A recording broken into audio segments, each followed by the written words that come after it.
एकलव्य की गुरु भक्ति। महाभारत। एकलव्य महाभारत का एक पात्र है। वह हिरण्यधनु नामक निषाद का पुत्र था। एकलव्य को अप्रतिम लगन के साथ स्वयं सीखी गई धनुर्विद्या और गुरु भक्ति के लिए जाना जाता है। पिता की मृत्यु के बाद वह श्रृंगबेर राज्य का शासक बना। अमात्य परिषद की मंत्रणा से उसने न केवल अपने राज्य का संचालन करता है, बल्कि निषाद भीलों की एक सशक्त सेना और नौसेना गठित करके अपने राज्य की सीमाओं का विस्तार किया। महाभारत में वर्णित कथा के अनुसार एकलव्य धनुर्विद्या सीखने के उद्देश्य से द्रोणाचार्य के आश्रम में आया, किंतु निषाद पुत्र होने के कारण द्रोणाचार्य ने उसे अपना शिष्य बनाना स्वीकार नहीं किया। निराश होकर एकलव्य वन में चला गया।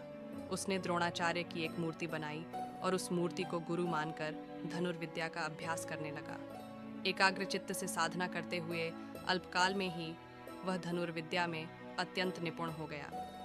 एक दिन पांडव तथा कौरव राजकुमार गुरु द्रोण के साथ आखेट के लिए उसी वन में गए, जहां पर एकलव्य आश्रम बनाकर धनुर्विद्या का अभ्यास कर रहा था। राजकुमारों का कुत्ता भटक कर एकलव्य के आश्रम में जा पहुंचा। एकलव्य को देखकर वह भौंकने लगा।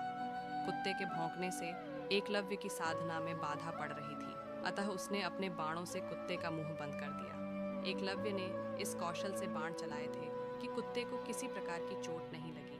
कुत्ते के लौटने पर कौरव, पांडव तथा स्वयं द्रोणाचार्य यह धनुर कौशल देखकर दंग रह गए और बाण चलाने वाले की खोज करते हुए एकलव्य के पास पहुंचे। उन्हें यह जानकर और भी आश्चर्य हुआ कि द्रोणाचार्य को मानस गुरु मानकर एकलव्य ने स्वयं ही अभ्यास से यह विद्या प्राप्त की है। कथा के अनुसार एकलव्य ने गुरु दक्षिणा के रूप में अपना अंगूठा काटकर द्रोणाचार्य को देदत लाक्षाग्रह, षड्यंत्र, महाभारत दैवयोग तथा शकुनी के छल कपट से कौरवों और पांडवों में वैर की आग प्रज्वलित हो उठी। दुर्योधन बड़ी खोटी बुद्धि का मनुष्य था। उसने शकुनी के कहने पर पांडवों को बचपन में कई बार मारने का प्रयत्न किया। युवावस्था में आकर जब गुणों में उससे अधिक श्रेष्ठ युधिष्ठिर को युवराज बना दिया गया, तो शकुनी ने लाक्ष के बने हुए धर में पांडवों को रखकर आग लगाकर उन्हें जलाने का प्रयत्न किया, किंतु विदुर की सहायता से पांचों पांडव अपनी माता के साथ उस जलते हुए घर से बाहर निकल गए। अपने उत्तम गुणों के कारण युधिष्ठिर हस्तिनापुर के प्रजाजनों में अत्यंत लोकप्रिय हो गए। उनके गुणों तथा लोकप्रियता को देखते हुए भीष्म पितामह ने धृतराष्ट्र से युधिष्ठिर के राज्याभिषेक कर देने के लिए कहा। दुर्योधन नहीं चाहता था कि युधिष्ठिर राजा बने, अतः उसने अपने पिता धृतराष्ट्र से कहा, पिताजी, यदि एक बार युधिष्ठिर को राज सिंहासन प्राप्त हो गया तो यह राज्य सदा के लिए पांडवों के वंश का हो जाएगा और हम कौरवों को उनका सेवक बनकर रहना पड़ेगा।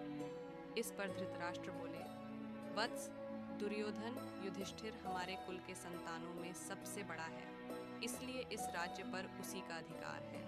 फिर भीष्म तथा प्रजाजन भी उसी को राजा बनाना चाहते हैं। हम इस विषय में कुछ भी नहीं कर सकते।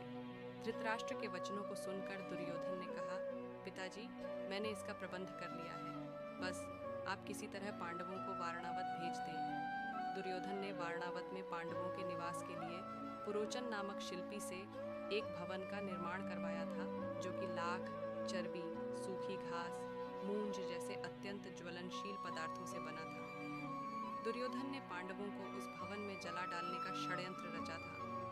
धृतराष्ट्र के कहने पर युधिष्ठिर अपनी माता तथा भाइयों के सद्रौपदी स्वयंवर, महाभारत स्वयंवर सभा में अनेक देशों के राजा, महाराजा एवं राजकुमार पधारे हुए थे।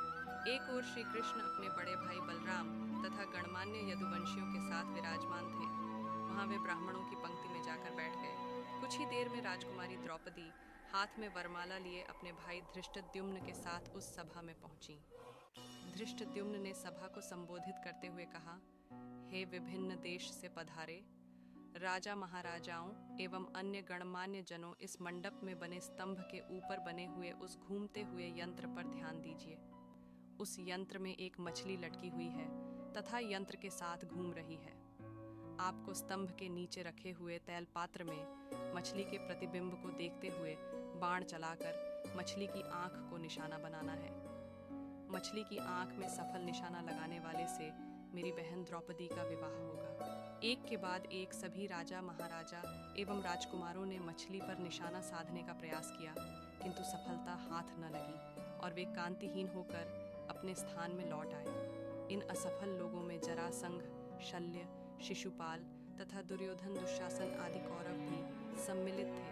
कौरवों के असफल होने पर दुर्योधन के परम मित्र कर्ण ने मछली को निशाना बनाने के लिए धनुष उठाया, किंतु उन्हें देखकर द्रौपदी बोल उठी, यह सूत पुत्र है, इसलिए मैं इसका वरण नहीं कर सकती। द्रौपदी के वचनों को सुनकर कर्ण ने लज्जित होकर धनुष बाण रख दिया। उसके पश्चात ब्राह्मणों की पंक्ति से उठकर अर्जुन ने निशाना लगाने के लिए धनुष उठा लिया। एक ब्राह्मण को राजकुमारी के स्वयंवर के लिए उद्यत देख वहां उपस्थित जनों को अत्यंत आश्चर्य हुआ, किंतु ब्राह्मणों के क्षत्रियों से अधिक श्रेष्ठ होने के कारण से उन्हें कोई रोक न सका। अर्जुन ने तैलपात्र में मछली के प्रतिबिंब को देखते हुए